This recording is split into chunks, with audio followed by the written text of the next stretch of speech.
우리가 함께 미랄 찬양 함께 하시겠습니다.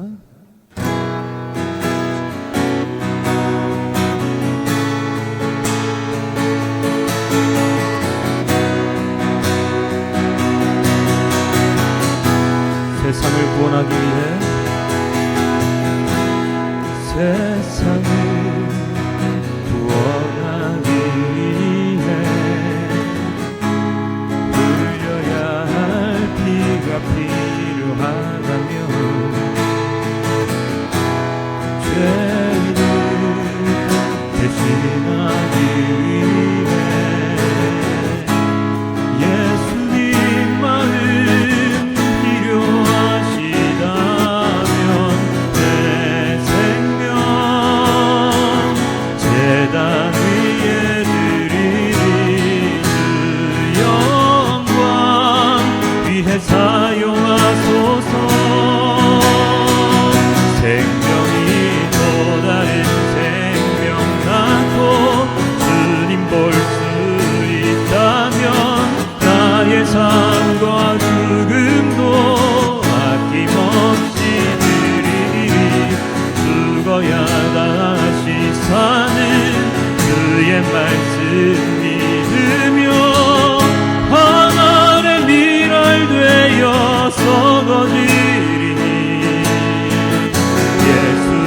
예수님처럼 살아가게 하소서. 길이로 진양을 찾아 마음상에 이리저리 헤매이는 한 영혼 찾아가는 예수님 마음 내게 주옵소서. 십자가 온 세상 위한 그 희생 눈물로 그 길 가게 하소서. 생명이 또 다른 생명 낳고 주님 볼 수 있다면 나의 삶과 죽음도 아낌없이 드리리. 죽어야 다시 사는 그의 말씀 믿으며 하늘의 미랄 되어 썩어지리니 예수님처럼 살아가게 하소서.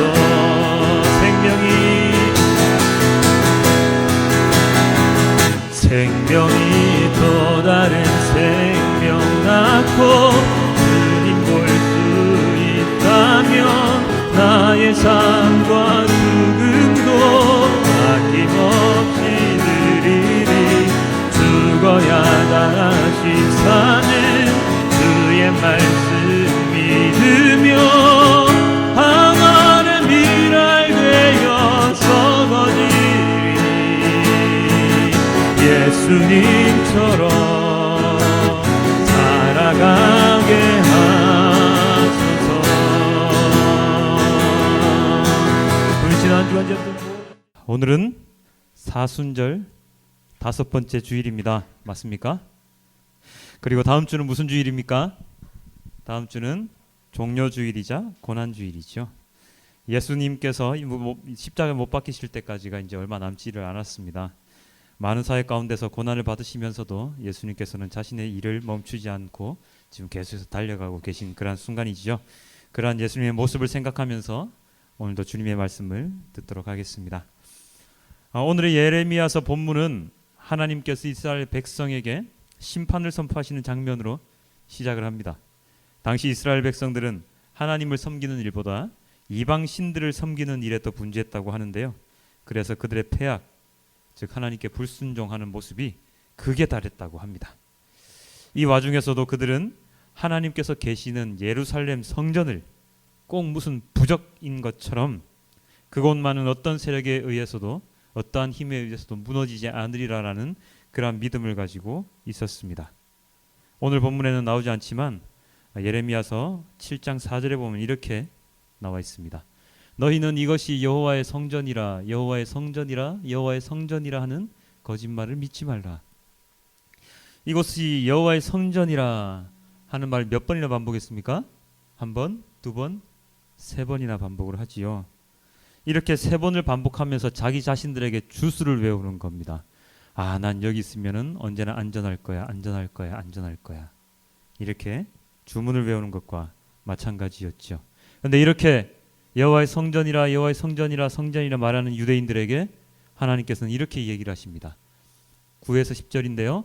너희가 도둑질하며 살인하며 간음하며 거짓 맹세하며 바알에게 분향하며 너희가 알지 못하는 다른 신들을 따르면서 내 이름으로 일컬음을 받는 이 집에 들어와서 내 앞에 서서 말하기를 우리가 구원을 얻었나이다 하느냐. 이는 이 모든 가증한 일을 행하려 함이로다.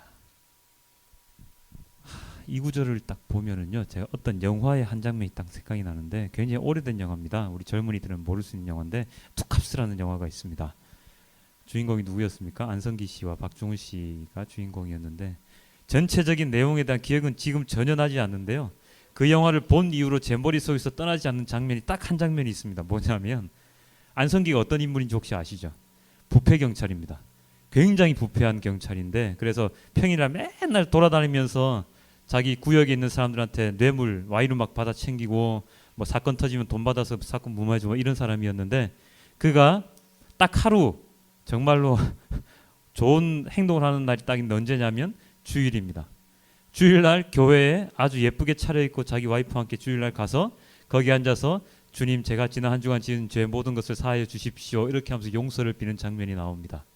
그 장면만은 왜 그런지 모르게 한 번도 제 머릿속에서 떠난 적이 없습니다. 왜 그게 떠나지 않았는지 모르겠는데 하여간 안성기는 그렇게 주일날 교회에 나와서 그 교회 굉장히 큰 교회였거든요. 교회에 나와서 그렇게 용서의 기도를 드리는 모습을 보여주었습니다. 어쩌면 그 영화 전반적인 부분에 있어서의 굉장히 코믹한 부분이었다고 생각이 드는데 조금 더 달리 생각하자면 그때 당시에 교회 다니던 사람들의 모습을 풍자한 게 아닌가라는 생각도 한번 해보긴 합니다. 그런데 중요한 건 그게 아니고요. 거기 안성기가 나와서 죄를 용서해달라고 기도를 드리지요. 근데 그 기도가 정말로 자기의 죄를 용서해달라고 마음속 깊은 곳에서부터 회개의 기도를 올리는 것이 아니라는 게 문제입니다. 그냥 주일날 나와서 용서의 기도를 드리면 주님께서 내가 그동안 한 주간 지었던 모든 죄를 용서해 주실 것이야. 그리고 난 또 다음에 가서 또 죄를 지으면 돼. 이것이 사람의 생활이지, 이것이 신앙 생활이지 하는 생각을 가지고 주일날 교회에 가는 그러한 모습입니다. 그 모습이 아직도 저의 머리에서는 떠나지를 않습니다. 왜 그런지를 잘 모르겠습니다. 예, 그런데 영화의 한 모습이라고 생각되었던 이 장면이 영화에서만 나오는 장면은 아닌 것 같습니다. 바로 이스라엘 백성들이 그렇게 행했다고 하나님께서 성경의 말씀을 이렇게 하고 계시니 말입니다. 그래서 하나님께서는 이렇게 말씀을 하셨습니다. 13, 14절인데요. 여호와의 말씀이니라 이제 너희가 그 모든 일을 행하였음에 내가 너희에게 말하되 새벽부터 부지런히 말하여도 듣지 아니하였고 너희를 불러도 대답하지 아니하였느니라. 그러므로 내가 실로의 행함같이 너희가 신뢰하는 바 내 이름으로 일컬음을 받는 이곳 이 집 곧 너희와 너희 조상들에게 준 이곳에 행하겠고. 하나님께서는 하나님의 말씀을 듣지 않는 자기의 백성들에게 과거에 실로에 행했던 것처럼 심판을 내리시겠다고 말씀을 하셨습니다.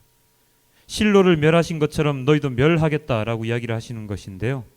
여기서 말하는 이 실로라는 곳은요, 성소가 있던 곳, 그리고 그 안에는 법궤 언약궤가 있었지요.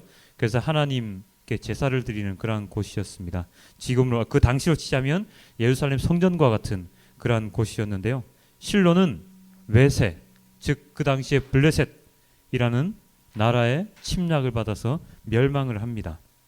그와 같이 성소가 있던 실로가 외세에 의해서 다른 힘에 의해서 멸망한 것처럼 너희가 이곳은 여호와의 성전이라 성전이라 성전이라고 하면서 하나님의 말씀을 듣지 아니하고 그냥 성전에 나와서 회개의 기도를 드렸던 너희 이 예루살렘 성전도 마찬가지로 실로처럼 멸하겠다라고 말씀을 하시죠. 왜 그렇습니까? 여기 나와 있습니다. 새벽부터 부지런히 말하여도 듣지 아니하였고 너희를 불러도 대답하지 아니하였기 때문입니다. 하나님께서는 계속해서 부르시고 아침부터 밤까지 계속해서 말씀을 하셨습니다. 그렇지만 그들은 그 주님의 말씀을 듣지 아니하고 언제나 악한 일만 행했지요. 그 악한 일은 하나님이 아닌 다른 우상들에게 제물도 바치고 이방인들과 결혼을 하고 하나님께서 하지 말라고 했던 그 모든 악한 일들을 그들은 행하고 있었던 것입니다. 하나님께서는 계속해서 백성들에게 이야기를 하셨습니다. 하지만 그들은 듣지 못했죠. 아니, 안 들으려고 했을지도 모릅니다. 그래서 하나님께서는 그들에게 칼날을 드시겠다고 이야기를 하십니다.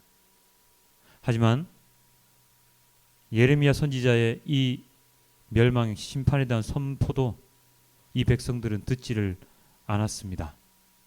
오늘의 이 심판 경고, 예레미야에게 했던 이 심판 경고로 말미암아서 예레미야는 또다시 위험에 처하기 때문입니다. 예레미야서 28장에 보면 이렇게 나와 있거든요. 26장에 보면 예레미야가 여호와께서 명령하신 말씀을 모든 백성에게 전하기를 마침에 제사장들과 선지자들과 모든 백성이 그를 붙잡고 이르되 네가 반드시 죽어야 하리라. 어찌하여 네가 여호와의 이름을 의지하고 예언하여 이르기를 이 성전이 실로와 같이 되겠고 이 성이 황폐하여서 주민이 없으리라 하느냐 하며 그 모든 백성이 여호와의 성전에서 예레미야를 향하여 모여드니라. 예레미야가 실로처럼 너희가 망하겠다고 얘기했더니 여기에 있던 사람들이 다 같이 모여서 예레미야를 붙잡으려고 하지요. 죽이려고 하지요. 바로 그렇습니다. 하나님께서는 언제나 어디서나 하나님께 부르짖는 기도는 들어주십니다. 빌립보서 4장 6절에 보면 이렇게 나와 있습니다. 아무것도 염려하지 말고 다만 모든 일에 기도와 간구로 너희 구할 것을 감사함으로 하나님께 아뢰라. 그리하면 모든 지각에 뛰어난 하나님의 평강이 그리스도 예수 안에서 너의 마음과 생각을 지키시리라. 그리고 계속해서 우리에게 이 땅에 사는 모든 사람들에게 주님의 말씀을 내려주시죠. 여호수아 1장 9절에 이렇게 나와 있죠. 8절에 이 율법책을 내 입에 떠나지 말게 하며 주야로 그것을 묵상하여 그 안에 기록된 대로 다 지켜 행하라. 그리하면 내 길이 너의 길이 평탄하게 될 것이며 너가 형통하리라. 이렇게 주님께서 이전에 계속해서 말씀을 하셨는데 그런데 우리는 이 당시에 이스라엘 백성들은 하나님의 이러한 노력, 수고와 노력에 반응을 하지 않습니다. 그렇지만 하나님께서 우리에게 하신 약속 때문에 계속해서 지속적으로 우리에게 무엇인가를 주십니다. 그리고 그 약속을 지키시기 위한 가장 강력한 한 수로 무엇인가를 주시는데 무엇일까요? 그것이 바로 예수 그리스도이시죠. 많은 선지자를 통해서 심판하고 경고하는 메시지를 주셨지만 그들은 듣지를 않았습니다. 듣지 못했습니다. 전혀 듣지 못했습니다. 그래서 이스라엘 백성들은 예수님이 오시기 전 그 기간 동안 구약과 신약의 그 중간사라고 얘기를 하는데요. 거의 400년 넘는 그 기간 동안 아주 핍박받고 고통받는 그러한 순간에 놓이지요. 예수님께서 오실 당시 이스라엘 백성들은 누구의 핍박에 놓여 있었습니까? 바로 로마의 핍박에 놓여 있었지요. 그래서 하지만 이 핍박받는 이 중간중간에 이 고통스러운 목소리를 아까도 말씀드렸지만 주님께서 계속해서 듣고 계셨습니다. 400년간의 그들의 핍박받는 고통받는 그 목소리를 잊지 않으시고 내가 언젠가는 때가 되면 너희를 구원의 길로 인도하여 내리라라는 그런 마음속에 생각을 품으시고 언제나 이 땅을 내려다보고 계셨지요. 그리고 나서 이 때다라고 하고 주신 분이 바로 예수 그리스도이십니다. 고통의 목소리를 잊지 않고 계속해서 듣고 계시던 우리 하나님께서는 자신의 아들을 이 땅에 보내셔서 하나님께서 약속하신 그 구원의 약속을 지키시게 되는 것이죠. 전지전능하신 분, 모든 것을 다 하시고 모든 능력을 다 가지신 분이 너무나도 연약하고 죄 많은 인간의 육체를 입고 오셔서 하나님의 약속을 성취하기 위해서 이 땅에서 많은 사역을 펼치십니다. 예수님의 3대 사역 무엇이 있습니까? 가르치시고 치유하시고 복음을 선포하시고 이 모든 것을 통해서 하나님께서는 이 땅에 있는 모든 사람들에게 계속해서 메시지를 던지셨습니다. 예전에 선지자들이 보여줬던 그 심판의 메시지와는 차원이 다르죠. 가르침도 다르고 죽은 자를 살리시기까지 하시고 병든 자, 불치병에 걸린 자까지 낫게 만드십니다. 그리고 죄인들과 함께 식사하시고 이방인들조차 구원하시겠다고 예수 그리스도께서는 이야기를 하시죠. 예수님께서는 이렇게 자기 자신의 모든 마음과 모든 문을 다 열어놓고 사람들을 대하고 계셨습니다. 근데 인간의 드라마는 이렇게 해서 잘 끝나지가 않죠. 이렇게 해서 해피엔딩 그냥 쭉 가면 좋을 것 같은데 사람은 언제나 실망시키지 않습니다. 이렇게 선하게 우리에게 모든 마음을 열어주신 예수님의 그 모든 것들에 반하는 행동을 우리 인간은 또 하게 되는데 그것이 무슨 사건입니까? 바로 십자가 사건입니다. 가룟 유다라는 인물을 통해서 예수님은 마지막 죽음을 맞이하시게 되는데 이 죽음이라는 자기 자신의 마지막 사명을 이루시기 전에 예수님께서는 이렇게 이야기를 하셨습니다. 오늘 본문에 나와 있죠. 예수께서 대답하여 이르시되 인자가 영광을 얻을 때가 왔도다. 내가 진실로 진실로 너에게 이르노니 한 알의 밀이 땅에 떨어져 죽지 아니하면 한 알 그대로 있고 죽으면 많은 열매를 맺으리라. 오늘 우리가 읽었던 이 요한복음 본문은요, 어떠한 상황이냐 하면 갈릴리와 그 이방 땅을 여러 군데 돌아다니면서 많은 사역을 벌이셨던 예수님께서 이제 마지막으로 자기 자신의 죽음의 길을 가기 위해서 예루살렘 성전, 예루살렘 땅으로 들어오셨지요. 그래서 그 예루살렘 땅 안에서 이제 남은 사역은 마지막 하나, 십자가 사역 하나만 남겨두시고 이들에게, 예수님을 따르던 무리들에게 이렇게 이야기를 하신 것입니다. 예수님을 죽이려고 작정한 인간들이 있는 곳으로 발길을 옮기셔서, 그리고 방금 같이 이야기를 하십니다. 인자와 영광을 얻을 때가 왔도다. 인자가 영광을 얻을 때 어떤 때입니까? 바로 십자가로 죽으실 때이지요. 이때는, 십자가로 죽으실 이때는 예수님께서 정하신 때가 아닙니다. 사람이 정한 때가 아닙니다. 누가 정했습니까? 하나님께서, 예수님을 보내신 하나님께서 정하신 그때입니다. 그때에 자기 자신, 예수님 자신은 돌아가시지만, 죽으시지만 영광스러운 일이 일어날 것이라고 말씀을 하시죠. 자신의 죽음, 자신의 그 죽음으로 말미암아서 수많은 열매가 맺혀질 것이라고 이야기를 하십니다.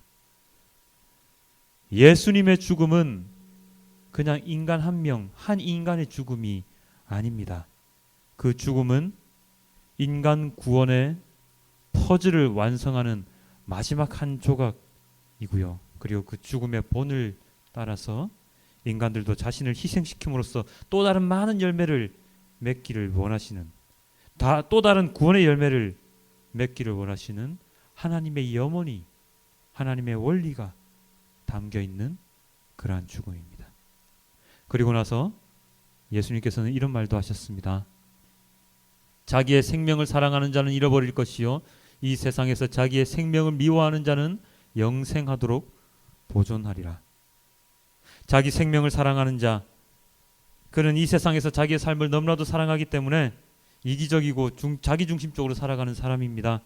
자신만 살면 된다는 생각을 가지고 있는 아주 이기적인 그런 사람이죠. 주변의 모든 것들은 자신을 위해서 존재하고 자신이 성공하기 위해서는 그 어떠한 짓이라도 해내는 사람들입니다. 이렇게 얘기하니까 꼭 이 사람이 정말로 영화에 나오는 악인처럼 보이죠? 근데 아닙니다. 자기 생명을 사랑하는 자는 영화에 나오는 악인이 아니라 바로 우리의 모습입니다. 평범한 우리의 모습입니다. 우리는 우리의 삶을 너무나도 사랑하지요. 그래서 이것저것 모으고 모으면서, 그리고 또 가꾸고 가꾸면서 살아갑니다. 남들보다 못 사는 게 싫어서 악착같이 돈을 벌고요, 교양 있는 척 어깨에 힘을 주면서 살아가는 것을 좋아라 합니다. 이런 삶을 살기 위해서 정말로 가까이 해야 할 하나님은 멀리하며 살아가지요. 아니 어쩌면 이런 삶을 위해서 위선적으로 하나님께 나아오는 사람일지도 모릅니다. 바로 아까 말씀드렸던 그 투캅스 영화의 안성기처럼 말입니다. 그러나 그런 자들, 자기의 생명을 사랑하는 자들, 자기만을 위해서 살아가는 자들, 자기만을 위해서 위선적으로 교회에 나오는 자들은 어떻게 된다고요? 자신의 생명을 잃어버리게 됩니다. 이 생명은 이 땅에서의 생명이 아닙니다. 진정한 생명, 하나님과 함께 살아갈 수 있는 그 생명, 영원한 생명을 의미합니다. 그 생명을 자기만을 사랑하는 자, 자기의 생명을 사랑하는 자는 잃어버린다고 이야기를 하셨습니다. 자, 그렇지만 그 다음 구절은 뭐라고 나와 있죠? 자기의 생명을 미워하는 자는 영생하도록 보존하리라.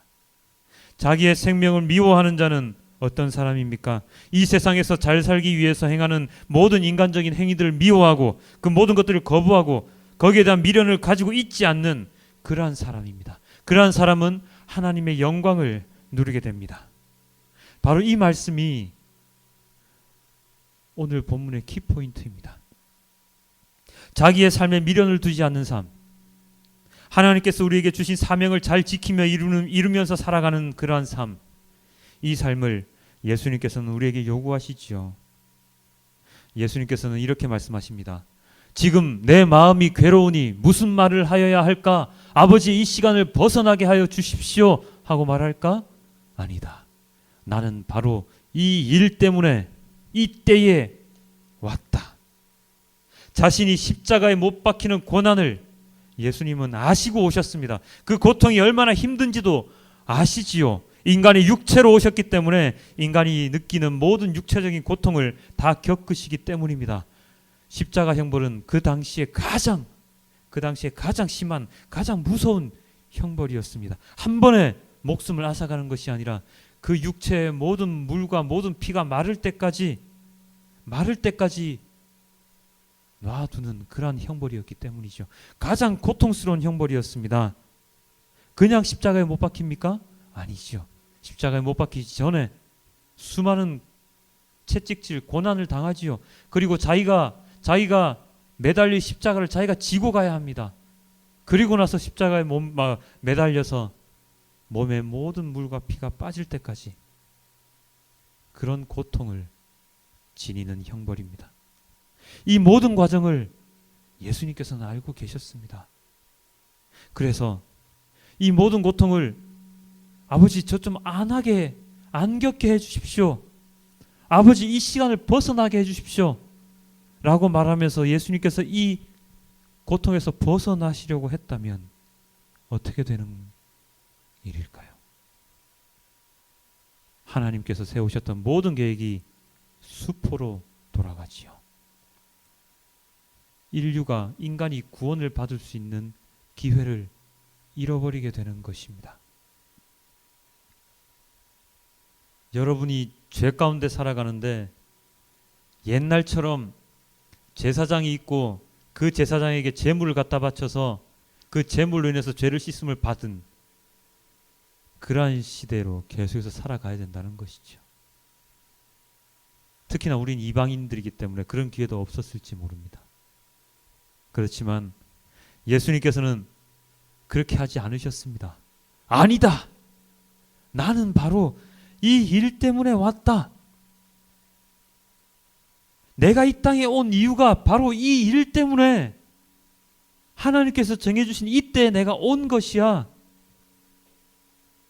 라고 하시면서 자신의 십자가를, 이 땅에서의 삶에 대한 미련을 과감하게 버리십니다.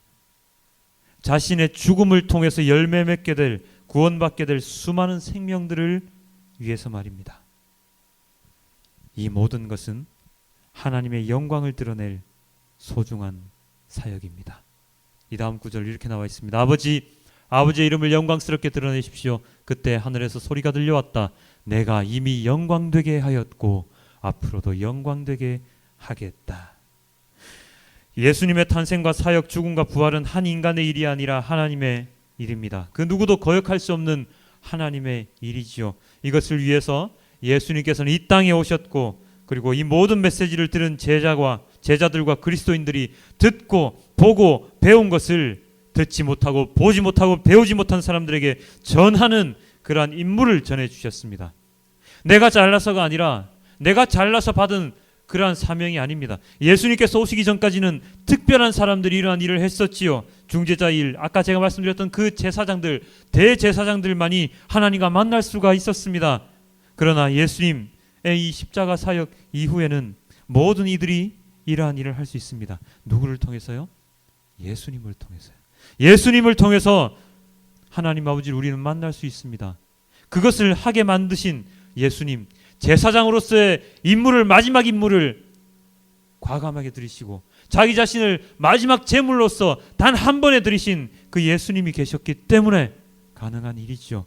그래서 우리들도 또한 예수님의 십자가를 지고 하나님께 나아가면 나의 몸이 땅에 묻혀서 수많은 열매를 맺게 하는 그러한 영광을 드러내 보일 수 있게 됩니다.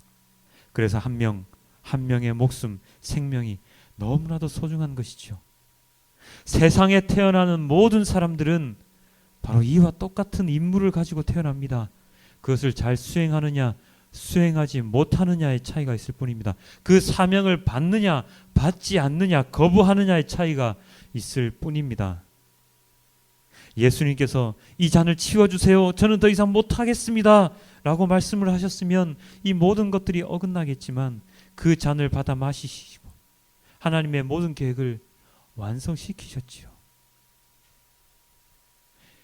주님께서 완성시키신 이 퍼즐, 이 사명을 이제는 우리가 완성시켜야 하는 임무를 받았습니다. 내가 진정으로 너희에게 말한다. 밀알 하나가 땅에 떨어져서 죽지 않으면 한 알 그대로 있고 죽으면 열매를 많이 맺는다. 우리가 이 밀알이 되기를 예수님께서는 소망을 하셨지요. 이 밀알이 되는 것이 하나님께서 우리에게 주신 사명입니다. 이것은 하나님과의 끊임없는 교제, 하나님과의 만남을 통해서 알 수 있고 그리고 또 행할 수 있는 것이지요. 예수님께서도 3년 동안의 공생의 기간 동안 자신 혼자서 이 사역을 감당하시는 것이 아니었습니다. 새벽마다 틈나는 시간마다 예수님께서는 무엇을 하셨습니까? 하나님께 기도를 드리셨습니다. 그렇게 해서 그 기도를 통해서 자신의 일을 점검받고 자신의 임무를 끊임없이 상기시키셨습니다. 어렵고 힘들 때, 고난 받을 때마다 기도하시고 간구하시고 삶에 대한 미련을 버릴 수 있도록 훈련을 하셨지요. 그리고 그러한 모든 훈련은 하나님께서 직접 해주셨습니다. 히브리서 5장 7절, 오늘 우리가 읽은 본문에 이렇게 나와 있습니다. 예수께서 육신으로 세상에 계실 때에 자기를 죽음에서 구원하실 수 있는 분께 큰 부르짖음과 많은 눈물로써 기도와 탄원을 올리셨습니다. 하나님께서는 예수의 경외심을 보시어서 그 간구를 들어주셨습니다. 사랑하는 성도 여러분, 여러분의 삶은 여러분의 것이 아닙니다. 여러분의 삶은 하나님으로 인해서 존재합니다. 탄생도 죽음도 그리고 우리가 살아가는 모든 시간도 하나님께서 주신 선물입니다. 하나님께서 나를 태어나게 하셨고 나의 모든 필요를 채워주시는 것은 온전히 하나님께서 우리에게 주신 사명을 제대로 수행할 때 가능합니다. 그런데 많은 사람들이 그 사실을 알지 못합니다. 우리는 그냥 우리의 부모님의 뱃속에서 태어난 것인 양, 그냥 내가 살아가는 세상인 양, 그냥 내가 살고 나면 내가 죽으면 그냥 끝인 양, 그래서 악착같이 이 세상에서 잘 살기 위해서 나의 삶에 대한 미련을 버리지 못하고 더 쌓고 더 모으기 위해서 그렇게 어리석게 그렇게 살아갑니다. 나의 죽음 뒤에는 아무것도 없는 것인 양, 이 세상에서 즐기며 살아가는 것이 다인 양 그렇게 살아갑니다. 내가 이 땅에서 취하는 모든 것들은, 내가 이 땅에서 즐기는 모든 것들은 이 세상에서 살아갈 때에만 가치가 있지요. 그렇지만 내가 영원히 산다면, 그리고 내가 혹시나 나의 육신이 영원히 산다면 그것이 가치가 있을 수 있죠. 얼마 전에 보았던 신머시기에 빠진 사람들을 보았던 거기에 보면 신머시기에 빠진 사람들은 어떤 것을 믿는다고요? 나의 육신이 영원히 살 것이라고 믿는다고 합니다. 죽지 않는 사람이 있습니까?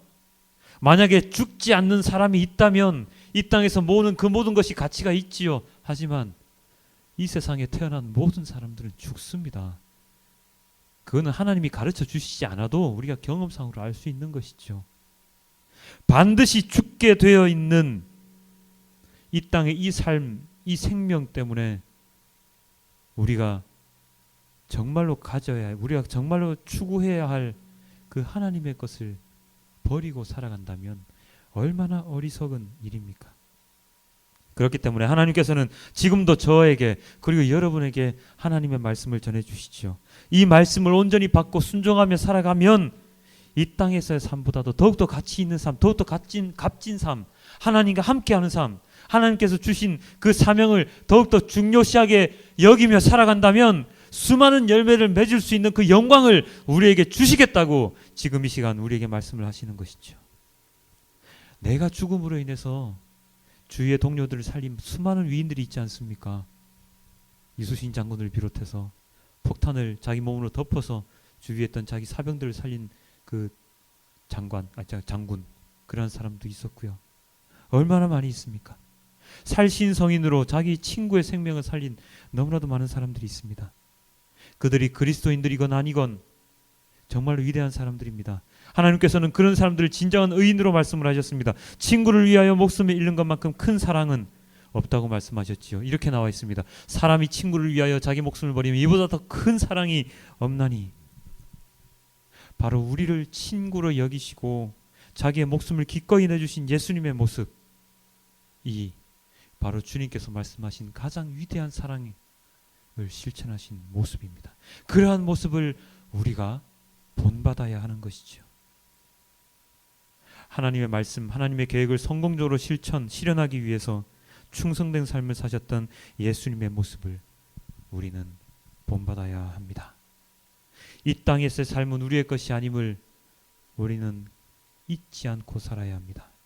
우리가 목표해야 하는 삶은 하나님과 동행하고 하나님과 함께하는 삶입니다. 그 삶을 위해서 기도와 간구로 하나님께 온전한 삶을 살 수 있게 해달라고 언제나 기도하면서 살아가야 합니다.